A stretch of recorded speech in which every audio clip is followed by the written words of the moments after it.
Vocês conseguem enxergar a tela? Sim. Opa, maravilha. Deixa eu deixar no modo apresentação aqui, para a gente começar.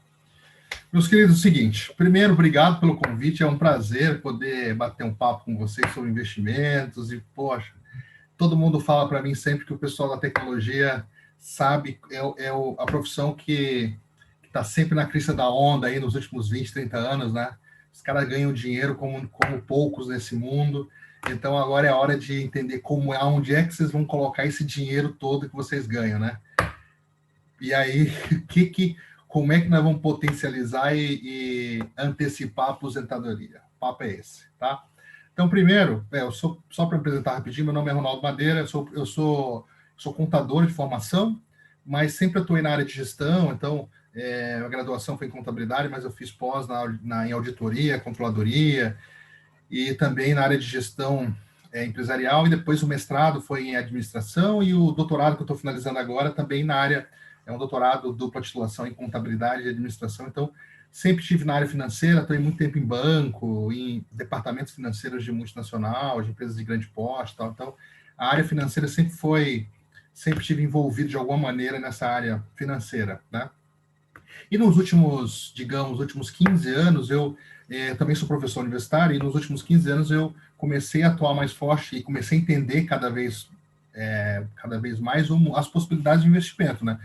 Primeiro, para mim, tentar entender como é que eu poderia antecipar uma aposentadoria, mas também na sala de aula, né? As disciplinas de mercado financeiro de capitais sempre foram disciplinas que eu tive à frente, ministrando, seja na Universidade Positivo, quando eu estive lá, na Unibrasil, onde eu estou agora, na FGV, onde eu dou algumas aulas, alguns cursos também de pós-graduação. Então, é uma área que eu gosto muito de falar, e é uma área interessante, e eu queria, então, nos próximos 50 minutos, convidar vocês para entender um pouquinho mais das várias possibilidades que a gente tem de aplicação, de investimento, ainda mais no contexto atual, né? Pandemia, taxa de juros lá embaixo, né? Como a gente nunca viu, né? Então, quais seriam as possibilidades, né? Quais são os caminhos para a gente fazer com o nosso dinheirinho trabalhe um pouquinho mais para nós, né? Primeiro ponto, eu queria começar com alguns dados, né? Uma pesquisa que saiu no ano passado falou assim, olha, 65% dos brasileiros enxergam a poupança, conhecem a poupança como uma alternativa de investimento. E aí alguém pode pensar, mas poupança não, todo mundo sabe que qualquer pessoa que tem um pouquinho mais de educação financeira sabe que poupança, de fato, não tem uma performance nem um pouco interessante. Mas para a massa da população brasileira, né, entende a poupança como uma possibilidade, né, como a principal possibilidade. 42% da população brasileira tem algum dinheirinho guardado. É um dinheirinho ali em casa, algum capitalzinho ali que ele conseguiu separar e tal, mas só 9% dessa moçada faz algum tipo de investimento. E aí, quando a gente fala de 9% da população, a esmagadora maioria da população vai para a poupança. Se você for olhar o percentual de pessoas no Brasil que investem na Bolsa de Valores, a gente tem menos de 2% da população, né? Menos de 2% da população brasileira investe na Bolsa de Valores, por exemplo. E hoje a gente vai falar bastante sobre isso. As grandes possibilidades que a Bolsa pode nos dar, né? Então, para começar a história, a gente tem que entender duas coisas. A maior parte toda vez que quando a gente fala muito de investimento, a gente sempre ouve falar da taxa Selic e do CDI, tá? Claro, eu não vou ficar, a gente vai perder muito tempo com isso, mas só preciso entender, para deixar todo mundo na mesma página, que a Selic é uma taxa básica de juros, e a gente sempre ouve falar, o governo fez uma reunião e baixou a taxa Selic para 2%, que é o patamar dessa taxa de juros que remunera o governo, de vez em quando, vende alguns papéis, alguns títulos para a população, para o mercado, e normalmente a taxa Selic é usada como referência para a remuneração desses papéis e tal. E existe uma taxa de juros que acontece entre os bancos, que é o CDI, que é o Certificado de Depósito Interbancário. É muito comum, no final de cada dia, um banco emprestar dinheiro para o outro, para poder fechar o caixa daquele dia. Então, o Bradesco empresta dinheiro lá para o Sicredi, depois outro dia o Sicredi manda um dinheiro lá para algum outro banco, enfim. O que acontece é que esses bancos, eles não cobram taxas de juros que nós, pobres mortais, pagamos. Eles cobram taxas de juros entre eles que chamam de CDI, que é Certificado de Depósito Interbancário. Então, e esse CDI é uma taxa que está muito próxima da Selic. Então, para começar, já nós vamos usar esses dois elementos aqui para começar a entender as principais possibilidades em relação à renda fixa e renda variável. Tá? Então, duas informações importantes. O segundo ponto é que é o seguinte, ou você investe, quais são as principais possibilidades, pessoal? Ou você investe em renda fixa, ou você investe em renda variável. O que eu quero dizer com isso? Quando você olha para a renda fixa, é uma possibilidade de investimento em que você entra, mas você já sabe o quanto que ele vai te dar, certo? E no renda variável, são algumas possibilidades de investimento que você entra e aí você não sabe, você acha que vai dar 10, 15%, mas você não tem certeza, você não tem a garantia que aquilo vai acontecer. E aí, por aqui, a gente já consegue perceber quais desses dois tipos de investimento já podem nos dar mais retorno. O que é mais garantido ou o que é mais arriscado. E aí, o que acontece no mundo do mercado financeiro é o seguinte, quanto maior o risco, maiores são os ganhos. Então, tem muita gente que fica rico arriscando, mas tem muita gente que quebra quando não percebe o tamanho daquele risco, né? Tanto é que uma das coisas principais quando você vai colocar dinheiro, investir em algum lugar, as pessoas, as empresas, sempre querem saber qual é o teu perfil. Você é uma pessoa mais conservadora, você não quer assumir risco, você é uma pessoa moderada ou você gosta de aventura, né? Você gosta de loucura, né? Você quer, vamos lá, vamos ver o que vai dar. E aí, com base nisso, a gente consegue traçar o perfil do investidor, desde o investidor mais moderado até o investidor mais agressivo.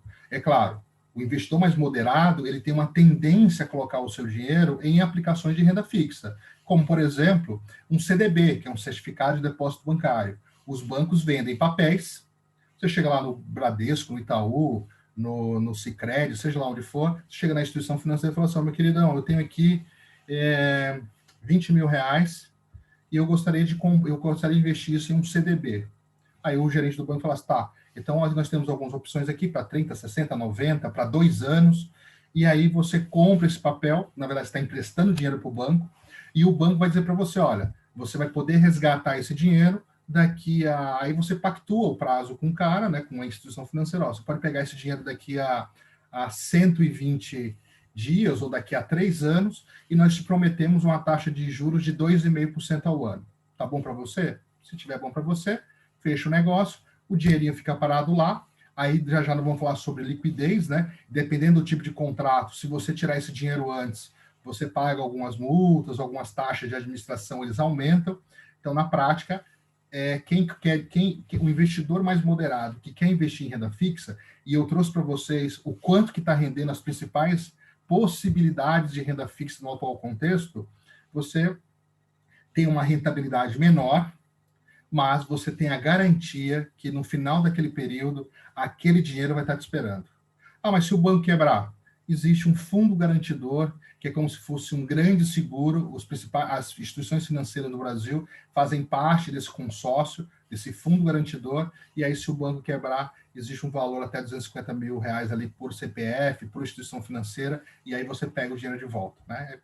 Claro, hoje em dia no Brasil, é mais difícil instituições financeiras quebrarem, porque o governo, principalmente o Banco Central, criou uma bolha de proteção para que isso não aconteça. Sistema financeiro forte, instituições bancárias fortes, representa um país mais confiável. Então, o Brasil construiu essa teia essa bolha de proteção nas instituições financeiras para dar até uma credibilidade. E o sistema financeiro brasileiro é um dos mais modernos e um dos mais inteligentes do mundo. Poxa, nós fomos um dos primeiros países do mundo a fazer transferência bancária, entendeu? Pô, um negócio, o sistema bancário brasileiro é um sistema bem moderno, né? Então, o que eu quero dizer com isso é o seguinte, em relação à renda fixa e renda variável, então tem os seus pós e contras, né? Se você quer renda fixa, você tem mais previsibilidade de retorno. Na renda variável é impossível dizer o quanto que vai dar o retorno. Você consegue até ter uma noção do quanto vai dar, mas garantia não tem. A renda fixa, baixa exposição a risco. Eu não tenho risco zero, risco mínimo, né? É praticamente impossível você colocar o dinheiro lá num CDB, no Bradesco, por exemplo. Qual é a chance do Bradesco quebrar nos próximos anos? Zero. Zero, literalmente zero. Imagina uma empresa que dá lucros sucessivos há mais de 20 anos. Como é que um negócio desse quebra? Não tem como quebrar, entendeu? E mesmo se quebrar, você tem um fundo garantidor para te proteger. Aplicação mais simples, não tem nenhum tipo de sofisticação em aplicação de renda fixa. Claro, o potencial de retorno, por conta de tudo isso, o potencial de retorno é menor. Já a renda variável, vocês vão ver aqui na sequência que o céu é o limite, né?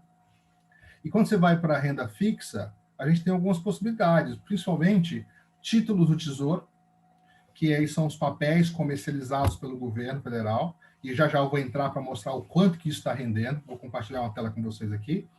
Então, e aí, quando você vai comprar títulos de tesouro, basicamente o que é? O governo federal chega com um papelzinho e fala assim, ó, Joaquim, eu estou vendendo esse papel aqui por R$ 5.000. Dá para ver aqui, ó, R$ 5.000. Esse aqui é um papel, R$ 5.000. E aí, esse papel, eu vou pagar para você, aí você deve determinar se você quer algo pré-fixado, se você quer o rendimento desse título atrelado ao IPCA, que é a inflação, ou se você quer atrelar o rendimento desse papel à taxa Selic, que é aquela taxa de juros que eu comentei anteriormente. Então, poxa, a inflação está super baixa, esse ano vai fechar em menos de 2%, provavelmente. A taxa Selic está em 2%, sem muitas perspectivas de aumento. Então, talvez, no momento de pandemia, nesse atual momento, seja melhor a gente ir para o prefixado, né?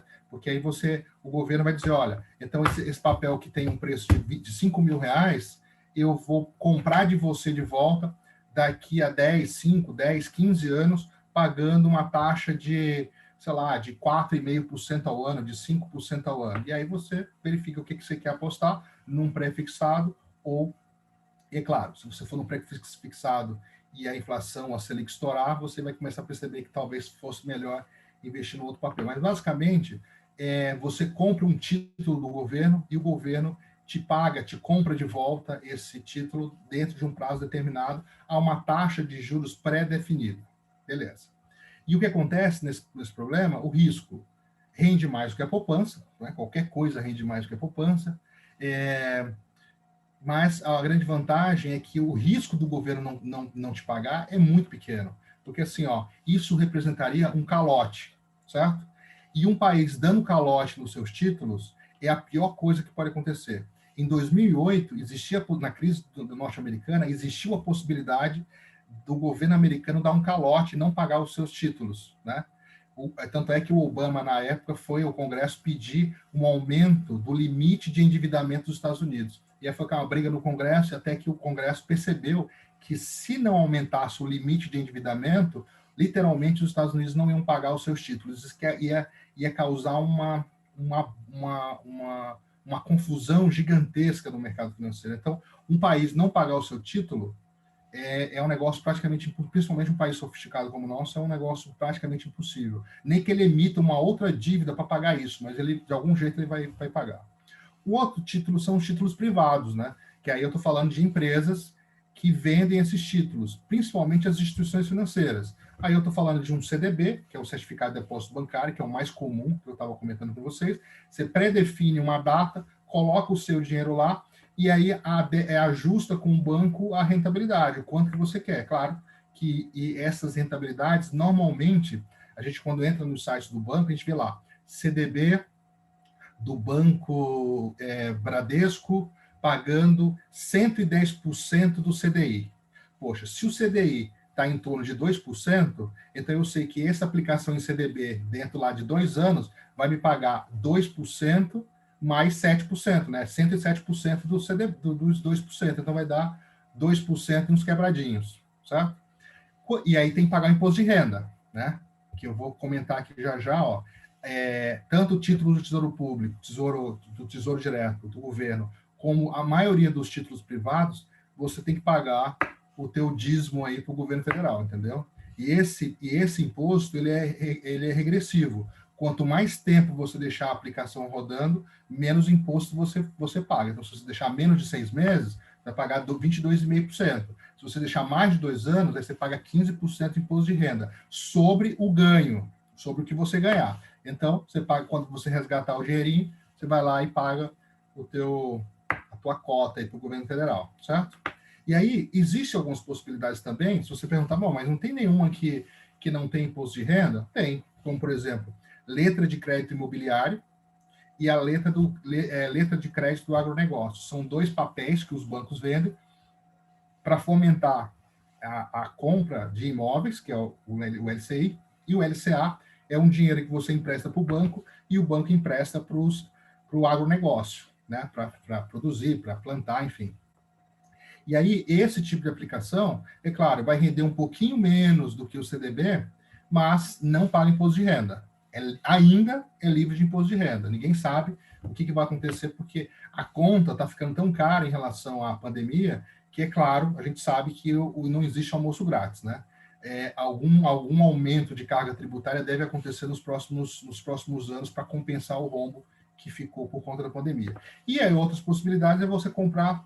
Muitas empresas emitem debêntures, né? Então, o que é a debênture? Do mesmo jeito que o governo emite um papel e vende esse papel para a gente a um determinado preço e nos promete uma taxa de juros, as empresas podem emitir papéis também, chamados de debênture. Então, é muito comum, por exemplo, empresas da área de construção civil, né? Você pega lá a MRV, os caras da MRV, digamos, querem construir um novo empreendimento, vai custar, sei lá, 50 milhões de reais. Os caras não querem tirar dinheiro do bolso. O que eles fazem? Chega para a sociedade e fala, ó, eu tenho aqui uns papéis, custa 5 mil reais. E eu prometo, se você comprar de mim, eu pago para você IPCA mais 2%, sei lá, seja qual for a taxa. E aí, o que pode acontecer, te dando como opção, que existem muitas debêntures que pagam taxas melhores do que os CDBs e LCIs, mesmo com imposto de renda. Debêntures também tem imposto de renda. Mas por quê? Porque é um dinheiro mais barato para as empresas do que pegar dinheiro emprestado no banco, e para quem tá comprando, tem taxas um pouco mais convidativas. E detalhe, qual é o risco? O risco é da empresa quebrar. Mas aí, quando você vai comprar debêntures de uma empresa, você vai comprar de uma empresa sólida, né? Claro, você vai olhar para o balanço da empresa, vai olhar se a empresa dá lucro, se ela tem reservas financeiras. Daqui a pouco eu vou mostrar algumas análises para vocês. Então, por exemplo, eu vou comprar, você vai comprar uma debênture da Oi?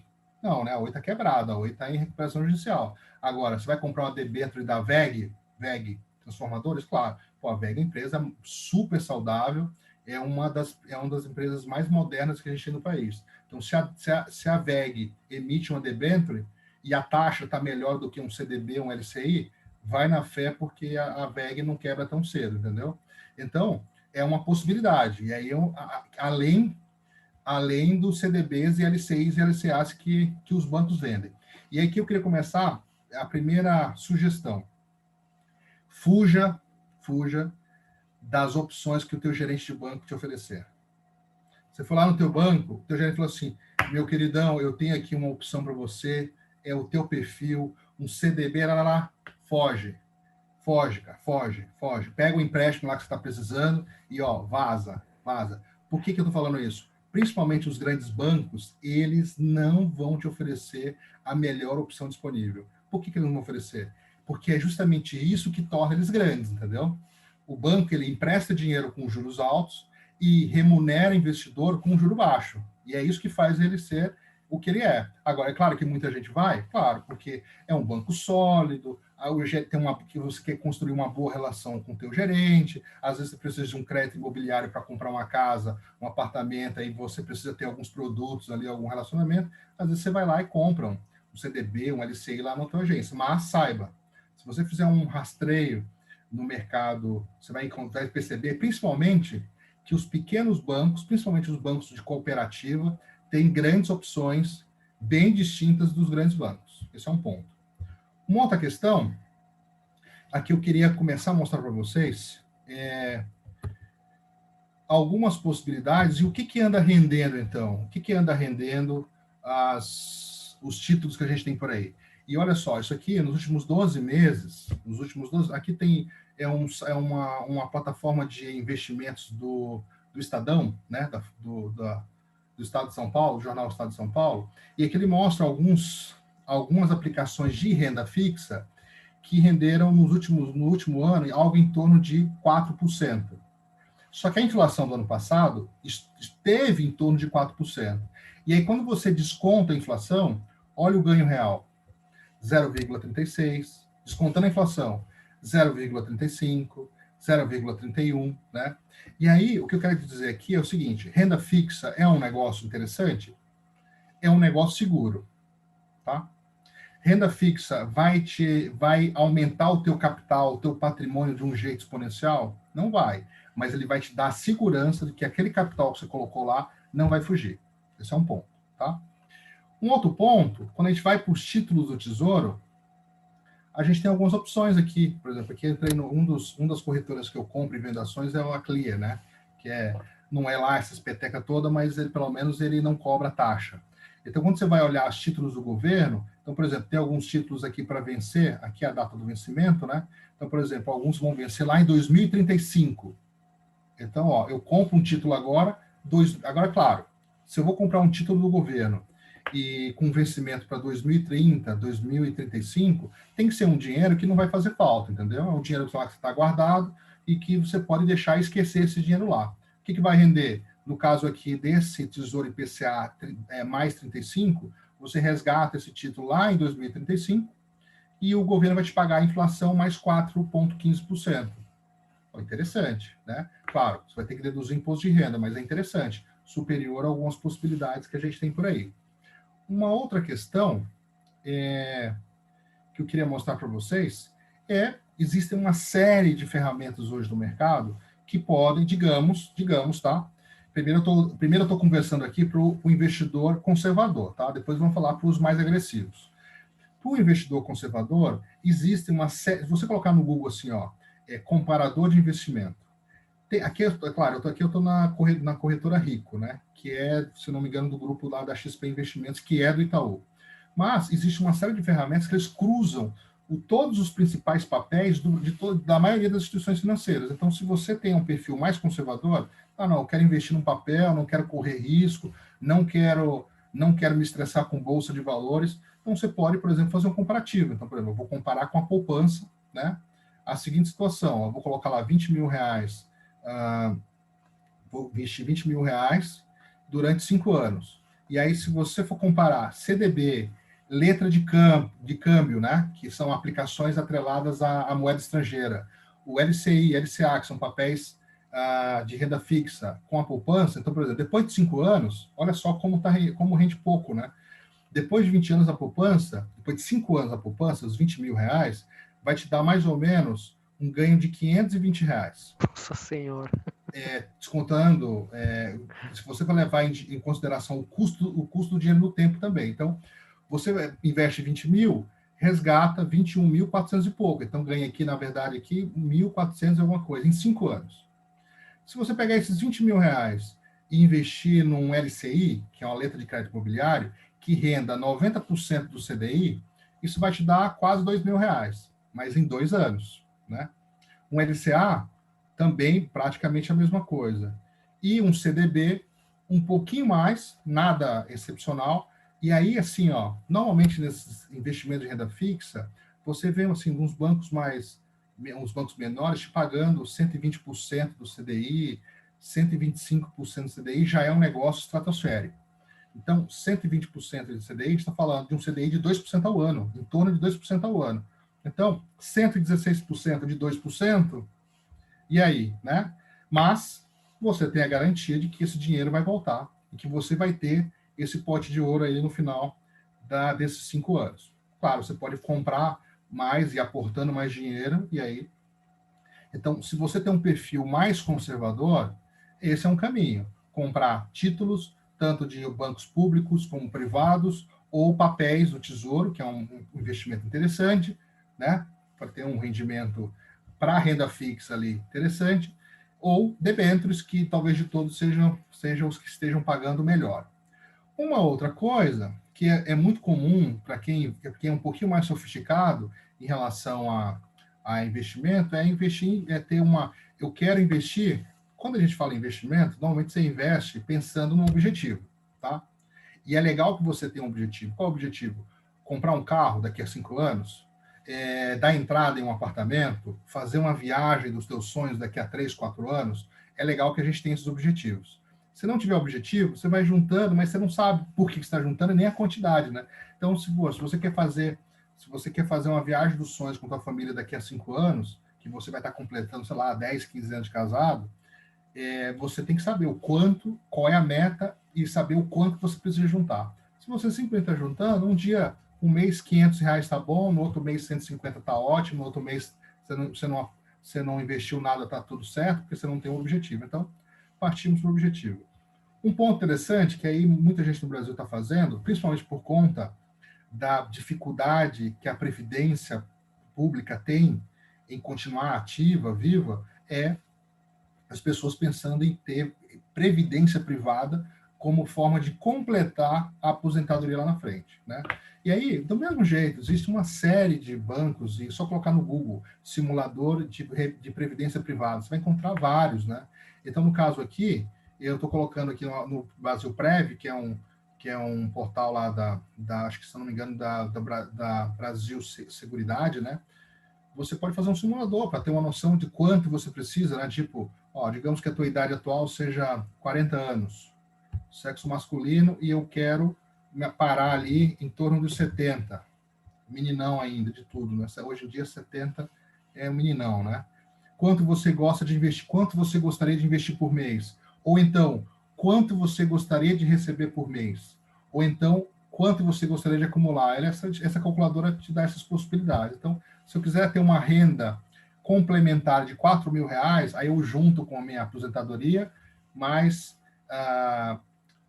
essa previdência privada, então eu vou ter que ter acumulado ao longo desse período, dos 40 aos 70, né, ao longo desses 30 anos, eu tenho que acumular R$ 580.000, certo? E aí, com 70 anos, eu consigo ter uma aposentadoria de R$ 4.000 mensais e completa a minha. Mas para isso, o que eu tenho que fazer? Eu tenho que investir no caso aqui é um plano de previdência do Brasil Prev, né? Mas aí você vai procurar as várias possibilidades de previdência, aquelas que de repente tem uma taxa de administração um pouco mais barata, enfim. Então, nesse caso aqui, você vai ter que contribuir ali mensalmente com R$ 920. E aí, diante disso, essa previdência está te dizendo, olha, lá no final, daqui a 30 anos, você vai ter essa possibilidade de fechar isso com esse acúmulo de R$ 580 mil aqui, você terá esse complemento de aposentadoria em torno aí de R$ 4.000. Então, para quem é um pouco mais conservador, então essas são as principais possibilidades. Títulos privados ou títulos públicos, mas saiba, o rendimento, principalmente agora, com a taxa Selic baixa, com essa taxa de juros baixa e com a inflação baixa, a gente tem nada por aí rendendo mais do que 2,5%, 3% ao ano, tá? Agora é o seguinte, se 3% ao ano não te satisfaz, aí vem comigo, que agora vou mostrar aqui como a gente pode construir patrimônio de um jeito mais rápido. Mas também, claro, nós estamos entrando agora na renda variável. Os ganhos são maiores? São maiores. Mas também os riscos são maiores. Mas eu vou te dar umas dicas de como controlar esse risco, ou como minimizar esse risco. Isso é importante. Isso é importante. Existe um risco, mas existe um risco controlado. E eu costumo, nas minhas aulas, falar o seguinte, é como se você estivesse fazendo acrobacia num circo, naquelas, sabe? Aqueles caras que ficam naquela cordinha de um lado para o outro, né? Só que é o seguinte, tem como colocar uma rede. É arriscado? É arriscado. Mas vamos mostrar aqui como é que a gente poderia colocar essas redes de proteção. Então, quando a gente fala de renda variável, principalmente a gente está falando de ações, basicamente. Então, as empresas abrem um capital e ela chega numa Bolsa de Valores de São Paulo e fala, olha, eu estou aqui vendendo uma ação, estou começando a vender as minhas ações hoje, e aí eu estou vendendo uma ação hoje por R$ 100. Aí você vai lá e compra por R$ 100. Aí como é que você ganha dinheiro? A empresa, ela começa a ter lucro sucessivos, é uma empresa boa, ela começa a apresentar lucros. Poxa, se a empresa está tendo lucro, mais gente quer ser sócio da empresa. E aí, se a empresa está tendo mais lucro, ela vai pagar mais dividendos, mais participação de lucro para quem tem as ações. Então, é natural que essa ação saia de 100 e vá para 120, 130, e aí você tem duas opções. Ou você fica recebendo os dividendos dessas ações, já vou mostrar algumas opções, ou você vende as ações depois, comprou por 100, vende por 120 e ganhou 20%. Então, tem essas duas possibilidades. Agora, uma coisa que é muito fato no mercado financeiro, tem muita gente que tem medo, que é o seguinte: você comprou a ação por R$100. Aí, no dia seguinte, a ação despencou de 100 para 90. Você perdeu dinheiro? Joaquim, você perdeu dinheiro? Eu acho que sim, cara. Não, ainda não. Ainda não. Ainda não. Você vai perder dinheiro se você vender essa ação. Se você comprou por 100, 2 dias depois caiu para 90 e você vender por 90, aí você perdeu dinheiro, você está realizando prejuízo. E o medo de cair Agora, para 80 no outro então, dia. aí que tá. Mas aí se você segurar, e aí uma coisa importante aqui que eu gosto de falar, ações é algo para longo prazo. Menos de 3% das pessoas que fazem day trade, que é aqueles caras que entram, compram e vendem ações no mesmo dia, 3,5% basicamente conseguem ganhar dinheiro. O resto só entregam dinheiro para o mercado. Entendeu? Então, a massa... mas é impossível ganhar dinheiro no mercado? Não, claro que não. A massa de pessoas que ganham dinheiro no mercado são aquelas pessoas que compram e esperam um pouco. Esperam 1 mês, 2 meses, 1 ano, e aí ganham dinheiro no médio ou longo prazo. Então, quando a gente fala de renda variável, a gente está falando disso, de ações, de fundos de ações, que aí eu posso comprar R$100, comprar um fundo, e dentro desse fundo ele tem várias ações de várias empresas. Então, quando as empresas aumentam a cotação, você vai ganha junto. Derivativos, contratos futuros, eu posso comprar, por exemplo, eu posso comprar como se fosse uma cota do dólar, imaginando que o dólar vai subir, ou comprar imaginando que ele vai cair e ganhar dinheiro com isso. Eu posso ter mercado de opções, que aí eu aposto que um determinado papel ou título vai aumentar ou subir. Tem as commodities, né? Eu posso comprar arroz, feijão, arroz, né? Principalmente agora. Eu posso comprar arroz, feijão, milho, e esperar que isso vai subir, entendeu? Eu posso ganhar dinheiro com isso. Ou eu posso comprar fundos imobiliários, que, diante das opções, e eu vou falar já já, é uma das possibilidades mais interessantes de aplicação hoje em dia. Então, na sequência, um outro, para a gente já encaminhar para as possibilidades da renda variável. Professor, deixa só eu te interromper aqui, que a gente tem uma pergunta, aproveitar. Sim. Deixa ali. Para uma pessoa mais idosa, ali na casa dos 60, 65 anos, vale a pena se pensar em previdência privada? Aí o que acontece? Os aportes serão maiores, né? Entendeu? Aí você tem que ver o seguinte: 65 anos, se a gente for olhar a perspectiva de vida hoje do brasileiro, gira em torno de 72, 74 anos, né? Então, imagina que uma pessoa com 65 tem aí pelo menos mais uns 10 anos, pelo menos, né? Mais uns 10 anos de vida. A questão é, claro, estou falando da média, né? 72, 74 é a média, mas a gente sabe que muita gente vive 80, 85. Então, imagina que essa pessoa vai viver 80 anos, tá? Então, na prática, ela tem mais 15 anos aí de vida. Então, ela pode querer pensar num plano de previdência para 10 anos, para 5 anos? Pode. Pensando num plano de previdência para o seu companheiro, para a sua companheira que é um pouco mais jovem, enfim, tá. Agora, em vez de colocar ali R$980 por mês, o cara vai ter que colocar R$2.500, R$3.000. Então, dá para fazer? Dá.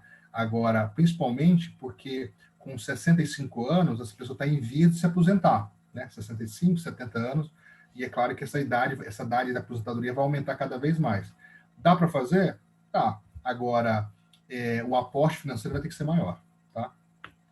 Legal. Só considerar a perspectiva de vida. Aproveitando o gancho, professor, mesmo jovem, vale a pena a previdência privada? Ou vale mais a pena montar a própria carteira de investimentos e ir montando o patrimônio com o tempo? Eu vou responder isso nos próximos slides. Boa, valeu. Tem um negócio aqui, legal? Então, quando a gente compara renda fixa com renda variável, o que a gente está olhando basicamente? A gente está pensando em rentabilidade, risco e liquidez. Rentabilidade, o quanto que isso vai retornar para mim. Risco, qual é o risco de comprar uma ação da Magazine Luiza e essa ação cair de preço? Entendeu? Se você compra uma renda fixa, você não corre esse risco. Então, você tem que ver o que você vai. E liquidez quanto que eu consigo pegar esse dinheiro de volta. Então, por exemplo, quando você compra um título do governo, você viu, eu mostrei para vocês ali, um título para resgatar só em 2035. Consigo resgatar antes? Só se você vender para outra pessoa. Pode ser que você consiga, pode ser que não. Mas tem papéis que não tem tanta liquidez. Se você for no CDB, você vai ter que esperar o contrato fechar. Dá para pegar antes? Tá, mas aí você vai acabar perdendo dinheiro dependendo do banco, ele vai cobrar uma taxa muito alta para você resgatar antes. Então, a questão da liquidez é algo importante, ou seja, quando eu consigo resgatar isso, tá? No caso das ações, você pode vender quando você quiser, contanto, claro, que você tem ali um lucro ou você tem um menos prejuízo possível. E aí, quando eu falo aquele lance que eu falei no comecinho, o ponto principal é você se identificar. E assim, ó, não se autoflagelar. O que eu quero dizer com isso? Se você tem um espírito mais conservador, não se... Aqui não é agressivo, tá? Eu coloquei aqui agressivo. Não tente inventar de investir na Bolsa de Valores, entendeu?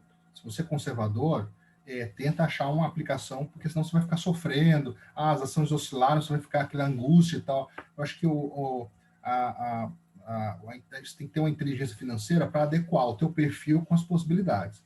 Agora, se você gosta de aventura, a gente tem algumas opções aqui, vamos falar sobre isso agora na sequência. Um outro ponto, pessoal, importante é a questão da diversificação. Não dá para colocar todos os ovos na mesma cesta. Então, assim, eu vou mexer com ações, aí vou pegar todo o meu patrimônio e vou comprar ações só do Magazine Luiza, porque está aumentando. Aí, se cair, está tudo lá no Magazine Luiza. Então, o legal é ter um pouco de renda fixa, um pouco em ações, um pouco em fundos imobiliários, um pouco em tesouro direto, e assim diversificar um pouco. E se for comprar só ações, é bom ter um pouco de ações de elétricas, um pouco de ações de banco, um pouco de ações de educação, um pouco de ações de infraestrutura, porque se um setor estiver indo mal, o outro compensa, até que o outro volte a ficar bem. Então, o lance da diversificação é que se a cesta quebrar, se você tiver colocado todos os seus ovos na mesma cesta, vai tudo para o espaço. Se você colocar em várias cestas, você acaba reduzindo o risco. E agora nós estamos falando para quem quer ir para a renda variável, né? Um outro ponto é o seguinte, você tem duas possibilidades quando você vai mexer em ações. Um ponto é você, primeiro, entender os fundamentos da empresa. Tá? O que são os fundamentos da empresa? Você tem que entender o cenário econômico. Vamos dar um exemplo? Vamos falar do mercado pet. Mercado pet no Brasil. Tá? 132 milhões de pets no Brasil. Estou falando de papagaio, cachorro, periquito, gato, tudo. Cobra, né? Tem uns caras criando cascavel agora em casa, né? Naja. Naja. Putz, vai ter louco para tudo, né? Mas 32 milhões de pets. A expectativa de faturamento para esse ano é de 40 bilhões de reais. Para vocês terem ideia, o mercado de autopeças fatura 19 bilhões. O mercado de automóveis fatura 110 bilhões. Então, a gente está falando aqui de coleira, de ração. Estamos falando aqui de uma máquina que custa 20 mil. Estou falando de pequenas compras, de poucas pessoas, muitas pessoas comprando poucas coisas. Estou falando de hospitais de estou falando do mundo pet. O Brasil é o segundo maior mercado de pet do planeta, mesmo tendo a quinta maior população. A gente só perde para os Estados Unidos. A gente está assistindo da China. Olha só. A diferença é que a China, que a gente cria o cachorro. Lá os caras comem, né? Os caras criam para comer, né? Mas a gente está acima da Índia, entendeu? Então, a gente tem um mercado, estou dando um exemplo para a gente analisar, fazer um cenário para vocês verem o que a gente tem que fazer quando eu vou decidir comprar uma ação. Então, o primeiro ponto é entender o cenário do setor. E eu estou entendendo os fundamentos, como é que está o setor. Então, se eu estou falando do cenário, se eu estou olhando aqui para o mundo do pet, e eu tenho uma empresa lá na Bolsa de Valores, que é a Pets, né? Pets, que é famosa já para caramba, tem mais de 100 e poucas lojas no Brasil inteiro. A Pets entrou na Bolsa de Valores agora. Aí você pensa, vamos investir na Pets? Aí o primeiro ponto, você vai olhar o cenário, o mercado. Se esse mercado é um mercado promissor, poxa, então vale a pena, talvez é o primeiro ponto que seja seguro você comprar ações de uma empresa de um setor tão promissor. Ao mesma maneira, o mercado de automóveis. Pô, digamos que eu analiso o mercado de automóveis e percebo que as pessoas estão comprando cada vez menos carro, estão usando mais Uber. Então, talvez seja um cenário de menos crescimento. Então, você começa a criar um mecanismo de segurança quando você investe em um setor que tenha fundamentos econômicos mais interessantes. Um outro ponto, quando você está falando aí dos fundamentos, de uma análise fundamentalista, você precisa entender os indicadores financeiros da empresa.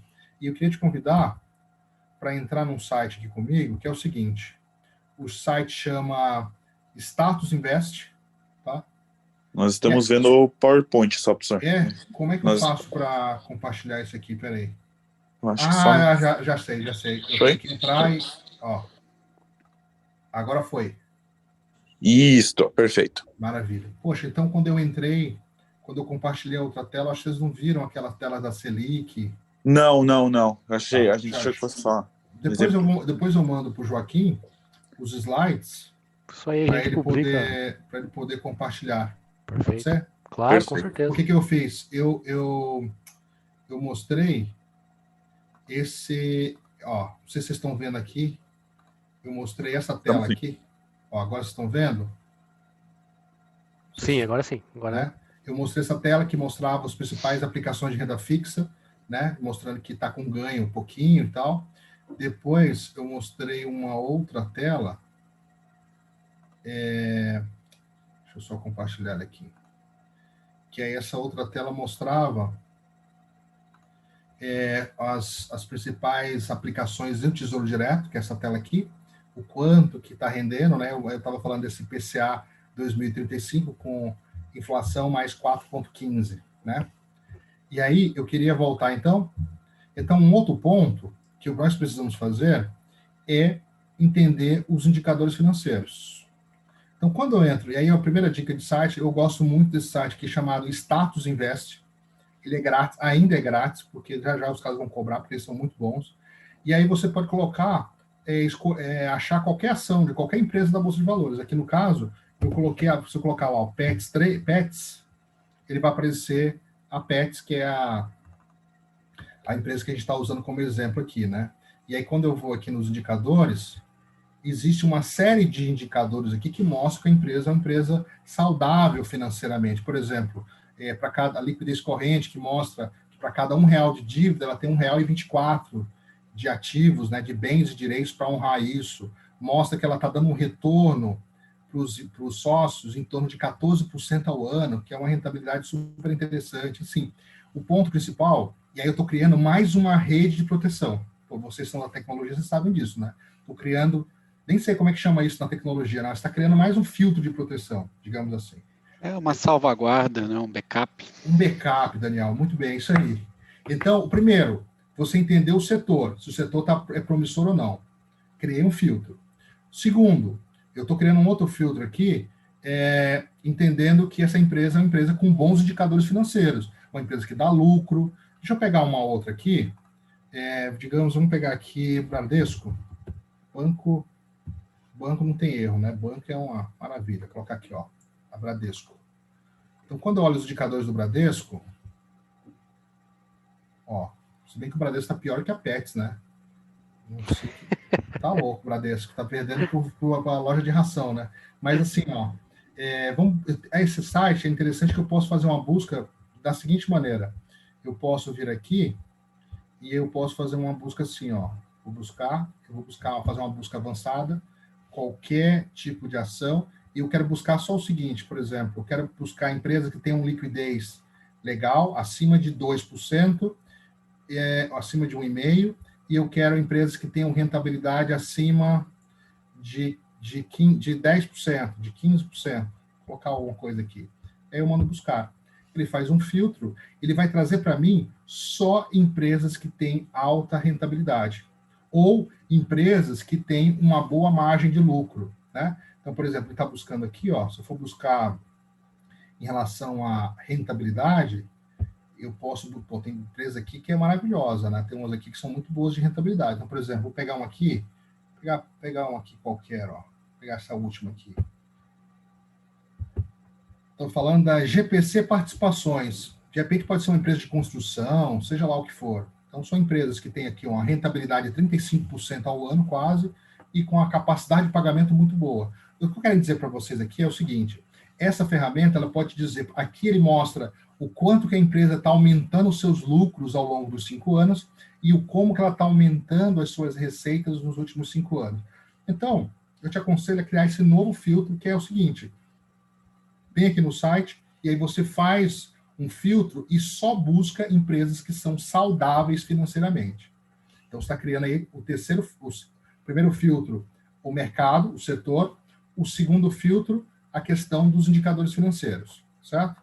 E aí a gente pode construir um outro filtro. No caso aqui, eu posso verificar, deixa eu só voltar aqui para a tela, eu posso verificar empresas, e eu vou compartilhar uma outra tela aqui com vocês, que é o seguinte, eu posso escolher empresas que vêm apresentando bons resultados ao longo dos últimos anos. Vocês estão vendo essa tela agora? Sim, estamos vendo. Legal. É uma ferramenta chamada... esse aqui é o Profit, né? Que é uma ferramenta para investir, para você comprar, vender ações no dia e tal. Mas basicamente o que eu quero mostrar para vocês, mesmo para quem nunca comprou ou vendeu ações, a ideia não é essa, mas eu quero mostrar para vocês o seguinte. Primeiro, eu olho os fundamentos da empresa e olho os indicadores financeiros. E aí, com isso, eu vejo o seguinte, qual empresa eu vou comprar as ações. A análise fundamentalista diz que empresas merecem ser compradas. E aí, depois disso, você vai para uma análise gráfica. E a análise gráfica vai dizer o seguinte, qual é o melhor momento para comprar essas ações. Porque, na prática, o que o mundo, o mercado de capitais, as ações, como é que elas acontecem? Compra na baixa e vende na alta. Então, basicamente, digamos que vou pegar aqui, ó, VEG, tá? Aqui, ó, é o gráfico de aumento da cotação das ações da VEG nos últimos, desde 2007 até 2019, até 2020. Então, perceba, ó, a VEG só vem aumentando a sua cotação, ano após ano. Mesmo na crise, mesmo com o Covid, as ações vêm aumentando de preço. O que vai acontecer? Para algumas pessoas, elas pensam o seguinte, olha, a VEG pode ser que esteja com valor muito acima, muito valorizada. Então, o que eu vou esperar? Eu vou esperar as ações, em algum momento, quem comprou as ações aqui mais embaixo, vai chegar um momento e vai ver que ganhou tanto dinheiro que vai vender. E chega uma hora que tem tanta gente vendendo para realizar lucro que as ações naturalmente caem, lei da oferta e da procura. Aí o que você vai fazer? Digamos que ela está aqui em, sei lá, em R$90, aí um grupo de pessoas vende, e aí de 90 cai para 85. Aí é a hora. O gráfico está te dizendo que agora é a hora de comprar, porque ela tende a voltar para os 90 e continuar subindo. Então, a análise fundamentalista te diz qual empresa você deve comprar. E a análise gráfica vai dizer quando você tem que comprar essas ações. Então, se vocês perceberem aqui, o que eu faço particularmente? Eu coloco aqui nas minhas abas, eu fiz uma seleção de 40 empresas sólidas, certo? Empresas que apresentam lucros sucessivos nos últimos 10, 15 anos, empresas com baixo endividamento e com grande poder de pagar suas dívidas, empresas líderes nos seus mercados e que estão em setores extremamente promissores. Das centenas de empresas da Bolsa, eu fiz um filtro, usando aquela ferramenta que eu mostrei para vocês, o Status Invest, e selecionei algo em torno de 40 empresas. Eu estou construindo um filtro, ou seja, eu não vou investir em qualquer empresa, eu vou investir em empresas que são saudáveis, que mesmo que as ações caiam, como eu estou pensando no médio e longo prazo, uma hora essas ações vão voltar a subir. Então, eu estou criando mais um filtro de proteção. Quando você olha, por exemplo, uma outra empresa como a Magazine Luiza, a situação ela é similar. Ó, a Magazine Luiza, lá desde 2002, ela só sobe. Então, se você for olhar aqui o percentual de valorização do Magazine Luiza, você está falando algo em torno de 42.000%. Qual é a empresa qual é o investimento que consegue isso? 39, 40.000%. No caso da VEG, se a gente for pegar a VEG lá de 2008 para até agora, você tem uma valorização de 2.000, vou puxar aqui, ó, 2.300%. Tenta achar uma aplicação financeira que te dá mais de 2.000% em 10 anos. O que eu falei é o seguinte, existe risco? Claro que existe. Agora, quando você escolhe boas empresas, esse risco ele se torna um pouquinho menor. Esse é um ponto. Um outro ponto é claro que o tiro pode sair pela culatra. Então, por exemplo, quem comprou ações da Oi, por exemplo, lá no auge, né, ainda no governo Lula, as ações da Oi estavam muito valorizadas, mas a Oi entra num processo de recuperação judicial. Quem comprou a Oi a 40, 50 reais, hoje está vendo ela a menos de 10 reais, perdeu aí quase 100% do seu valor, certo? Então, e aí tem outras empresas que você pode perceber que as coisas não foram tão boas assim, né? Por exemplo, tem uma empresa IRBR3, que é uma empresa de seguro, uma seguradora, né? Que ela teve uma queda muito forte nos últimos 3, 4 meses, por conta de algumas fraudes contábeis, indícios de fraudes contábeis, né? Então, por exemplo, do começo da pandemia para agora, ela perdeu 86%, e a tendência é disso não voltar. Mas eu quero dizer aqui é que quando você não faz um filtro poderoso, você corre o risco de investir em ações, em empresas que te vão gerar um risco maior. Então, para criar filtro, o que eu gosto de fazer, que eu acho interessante? Investir em empresas que estão dentro de setores interessantes, empresas que são sólidas financeiramente e empresas que estão com um bom preço naquele momento. E um outro ponto, empresas que têm um histórico de crescimento, certo? Ou seja, pode ter os seus declínios? Pode. A VEG também caiu aqui, ó, nesse período aqui entre 2015 e 2016, ela caiu aqui, ó, 31% em um ano, mas depois ela voltou a crescer, né? Os fundamentos dizem que ela vai crescer. Se eu tivesse com a VEG comprado nesse período, eu ia segurar, porque uma hora eu sei que a empresa vai voltar, uma empresa sólida, uma empresa moderna e tal. Então, esse é um filtro. Um outro filtro, empresas que têm uma tendência de crescimento, certo? Um outro ponto, que aí eu acho que é o último filtro que você pode fazer, é um filtro que eu faço particularmente, que é empresas que pagam bons dividendos. O que é isso? As empresas pagam dividendos para os seus acionistas, certo? Então, por exemplo, uma empresa que paga bons dividendos, Taesa, que é uma empresa do ramo de energia, se eu não me engano. A Taesa, por exemplo, ela está pagando dividendos na ordem de 8,5% ao ano, sem imposto de renda. Sem imposto de renda. Então, o que eu aconselho? Aí você cria um outro filtro. O que é esse filtro? Você compra ações de uma empresa sólida, que tem um histórico de crescimento. Olha só como a Taesa está crescendo, ó, ao longo dos últimos 5 anos, aqui por causa da crise, né? Mas ao longo dos 5 anos vem crescendo, e empresas que pagam bons dividendos. Mesmo que por algum motivo as ações da empresa caiam, por especulação, seja lá o que for, ela vai continuar pagando bons dividendos, porque assim, é uma empresa de distribuição de energia. Não tem muito o que inventar no ramo de distribuição de energia. A Copel, por exemplo, aqui do Paraná. Você não tem como escolher e sair para a Copel e ir para outra empresa de energia. Você é da Copel, ponto final, entendeu? Ela tem uma previsibilidade de receita muito alta. Então, o que eu estou querendo dizer para você é que você pode construir um outro filtro. Qual é o outro filtro? Comprar ações de empresas que pagam bons dividendos. Por que isso? Porque, digamos, você foi lá e comprou ações da Taesa. Aí as ações caíram. Ok, segura. Espera, uma hora vai voltar, entendeu? E aí, enquanto volta, você recebe os dividendos. Então, se você colocou lá aqueles 20 mil reais e comprou 20 mil reais em ações da Taesa, ao longo do ano, você vai receber, em cima daqueles 20 mil, você vai receber ali 8,5%. Lembra da renda fixa, que está pagando 2,5% ao ano? Aqui a gente está falando de algo que vai pagar 3, 4 vezes mais. Então, existem ótimas empresas, e aí eu tenho um outro filtro dentro daquele filtro que eu mostrei para vocês antes, somente de empresas que pagam bons dividendos. Então, dentro da minha carteira, uma parte muito importante da minha carteira de ações são de empresas que pagam bons dividendos. Com isso, eu construo um outro filtro de proteção. Para fechar, temos uma pergunta e daí o tempo já estourou. Não, aí eu tenho só mais um slide e eu encerro. Pode falar. Perfeito. Deixa eu pegar a pergunta aqui. Joaquim, você conseguiu ler a pergunta ali para mim no chat? Professor, o que você acha daquelas carteiras recomendadas? Que acho que é algo já meio pronto, né? O legal das carteiras recomendadas é porque, assim, se você está começando agora, os caras só vivem disso, só fazem isso o tempo inteiro. Então, você está lá, XP, Toro Investimento, Clear, Rico, seja qual for a corretora.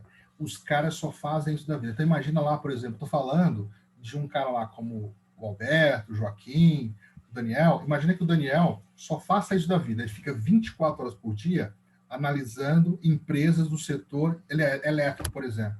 Então, ele é um cara extremamente especialista no setor elétrico. Se tiver, por exemplo, um edital de concessão de energia elétrica, por exemplo, sei lá, na Argentina, e a Taesa, por exemplo, estiver participando, o Daniel vai saber que a empresa está participando e tem grandes chances de ganhar e vai indicar para vocês, ó, a Taesa está comprando umas transmissões na Argentina e isso vai aumentar a receita da empresa em 5%. É um bom negócio porque muita gente vai querer, as ações vão se valorizar, então é melhor comprar agora. É um cara que só vai fazer isso. Então, eu acho super interessante essas recomendações, e é claro, o que eu acho, à medida que o tempo vai passando, você vai começando a perceber se essa recomendação está ou não alinhada com os teus filtros. Então, se o cara indicar para você comprar as ações da, sei lá, da Cogna Educação, você vai falar assim, poxa, mas o cara está indicando, mas ele está achando aqui no caso da especulação, mas a empresa não é sólida financeiramente, por exemplo, ou ela não paga bons dividendos. Você vai olhar a indicação e vai falar, peraí, não entra no meu filtro. Eu tenho amigos que não compram empresas estatais. É um filtro, entendeu? Por conta de ingerência e tudo mais. Para fechar, pessoal, o último slide que eu queria mostrar para vocês é o seguinte. Deixa eu só compartilhar aqui o último slide, que é assim, ó, muita gente fala... deixa eu voltar aqui. Muita gente fala do lance do comprar... Vocês estão vendo agora os slides aqui? Sim, sim, estamos vendo. Uhum. Então, assim, ó, muita gente fala, eu compro a casa, ou aí, sim, quando você olha gráfico, o mais interessante é que todos os gráficos, eles têm um padrão. Eles se comportam, e por isso que tem muito robô operando hoje em dia no mercado. Então, eles se comportam dentro de padrões. Então, por exemplo, quando você tem uma ação que está subindo e ele bate dentro de um suporte, digamos que aqui o suporte seja R$4, ele vai a 6, bate em 4 volta, bate em 4 volta. Normalmente, depois que ele bate 3 vezes, 2 vezes, ele tende a cair. Então, existem alguns comportamentos grafistas que são levados em consideração. Um outro ponto, para fechar, muita gente fala assim, eu compro a casa própria ou não compro, por exemplo. E aí, só te dar um exemplo simples de como, quando a gente vai fazer um investimento, a gente tem que olhar a todas as possibilidades. Então, nesse caso aqui, eu estou te dizendo duas coisas. Uma, você tem R$450 mil na mão. E aí você pode comprar um apartamento de R$450 mil para morar ou para investir. Outra possibilidade, você comprar um fundo imobiliário, que é como se fosse um título, um papel, só que existe uma empresa, uma organização, ela levanta dinheiro com investidores e compra, por exemplo, um galpão logístico, lojas em um shopping, e alugam esses espaços e remuneram os sócios, certo? Os investidores. E aí existem vários fundos de investimento, fundos imobiliários que estão pagando em torno de 8%, 8,5%, 9%, 12%. Você consegue encontrar alguns aí. Tem empresas de fundo imobiliário que têm contratos de galpões com BR Foods, com grandes empresas, contratos de 20 anos. Então, além de ter uma alta taxa de ocupação, tem uma previsibilidade de receita muito alta. Então, eu separei algum aqui que rende algo em torno de 8,4% ao ano, que é algo extremamente comum, normal no mercado de fundos imobiliários. Então, primeira opção, comprar um apartamento de R$450 mil e alugar esse apartamento por 1.800, que é um aluguel padrão para um apartamento desse tamanho. Aí o que acontece? Eu tenho, além de pagar os 1.800, de ganhar os 1.800, pode esquecer que você tem que pagar imposto de renda disso, tá? Já no fundo imobiliário, em cima de R$450 mil, com uma taxa de 0,7 ao mês, eu estou falando de R$3.150 por mês. Percebe que já tem uma diferença. Então, por ano, de aluguel, eu vou ter 21.600. De dividendos do fundo imobiliário, eu vou ter 37.800. IR, eu vou pagar ali, digamos, 27,5 em cima do aluguel, e no fundo de investimento, 0 de imposto de renda. Líquido, 37.800 vezes contra 15.600 do aluguel. Detalhe, rentabilidade do aluguel ao ano, 3,5, ok, parecido com renda fixa. Fundo imobiliário, 8,4, 37.800 ao ano. Diferença dos dois, no apartamento, qual é o risco do inquilino sair? Você tem que ficar pagando condomínio, IPTU sozinho, e o cara detonar o teu imóvel, é claro, o apartamento pode se valorizar, da mesma maneira que o título de um fundo imobiliário também se valoriza ao longo do tempo como uma ação. Claro, pode perder valor? Pode, mas se você comprar bons fundos, a tendência do longo prazo é se valorizar. E aí tem a questão da liquidez, que é um outro ponto que eu falei. Se você tem um apartamento de 450 mil e precisa da grana, você acha que vai conseguir vender em uma semana? Não consegue. Já o fundo imobiliário, você coloca lá, manda a ordem na tua corretora, em 3 segundos está vendido. E você tem uns 450 mil na mão. Então, em suma, pessoal, que eu queria deixar como recado é que assim, existe um mundo de possibilidades de investimento, tanto em renda fixa como renda variável, e o detalhe, assim, fica um convite, é que vocês possam explorar essas possibilidades, conhecer um pouquinho, e assim, ó, vai testando, entendeu? Coloca lá R$ 500 numa corretora, um dinheiro que não vai te fazer falta, compra um pouquinho, testa a ferramenta, faz um curso online e tal, e aí com o tempo você vai aperfeiçoando, entendendo como as coisas funcionam, e aí com o tempo você vai investindo, diversificando um pouquinho mais o teu portfólio ali de investimentos, e aí, quem sabe, com isso, com essa rentabilidade de 20%, 30% ao ano, que as ações podem te dar contra 2,5% de renda fixa, você possa antecipar em uma década, em 15 anos, a aposentadoria. A ideia, o foco é esse, é potencializar o retorno e fazer com que o dinheiro trabalhe para você e não você ficar correndo atrás dele. Era isso. Em suma... Sensacional, professor.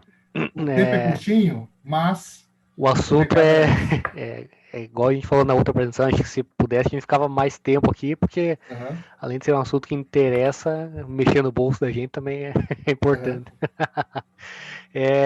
Mais uma vez, professor Ronaldo, muito obrigado pela tua apresentação. Eu acho que a gente vai se encontrar mais vezes aí nos próximos VMUGs, aí, dependendo da sua disponibilidade. Tem mais uma questão ali no nosso chat, que daí eu vou pedir se o professor puder responder pelo chat ali. A pergunta que o Júlio fez é que se o fundo imobiliário de shoppings é o mais rentável. Só para a gente ganhar um pouquinho de tempo, se puder responder ali. Tem mais, tem outros melhores, principalmente olha aí, ó. Tá respondido. Show de bola, show de bola. Mas lá no Status Invest tem um filtro que você busca quais são os mais rentáveis e você pode entrar até nas atas de reunião dos caras. Excelente. O senhor tem algum blog ou página no LinkedIn, algum lugar que a gente possa te seguir para...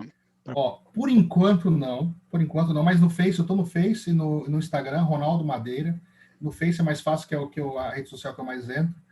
Por conta do doutorado, eu tenho dado pouca vazão, mas assim, até o final do ano, quer dizer, no começo do ano que vem, a gente está abrindo uma empresa voltado para imposto de renda em investimentos em ação. Inclusive, a gente está até precisando de desenvolvedores, então a gente tem uma equipe já ajudando a gente, mas a gente precisa de mais desenvolvedores para a ferramenta. Aqui você vai encontrar os caras certos. Poxa, posso deixar meu nome aqui no... Como é que eu faço para deixar no chat aqui? Mas com certeza, pode. Joaquim, deixa no chat aí meu e-mail, cara, meu telefone também. Manda aí, qual que é? ronaldo.madeira00@hotmail.com. Esse é meu e-mail. Beleza. E o meu telefone é 41, né? 98478-3732. Está desenvolvendo uma ferramenta bem bacana para o mercado de ações. Já tem um pessoal dando uma força, mas a gente está precisando de mais braço. Está faltando braço. Boa. E bacana, poxa, estamos precisando de gente. Então, estamos no lugar certo aqui para achar alguém. Já caiu no lugar certo, igual o Júlio falou. Legal, pessoal. Maravilha, pessoal. O que eu acho bacana dos encontros aí do VMUG é isso, que a gente às vezes foge um pouco do conteúdo técnico, né, e vem para essa parte aí de mais pessoal, interpessoal, acaba dando uma arejada na cabeça. Esse mundo é um mundo de grandes possibilidades, viu?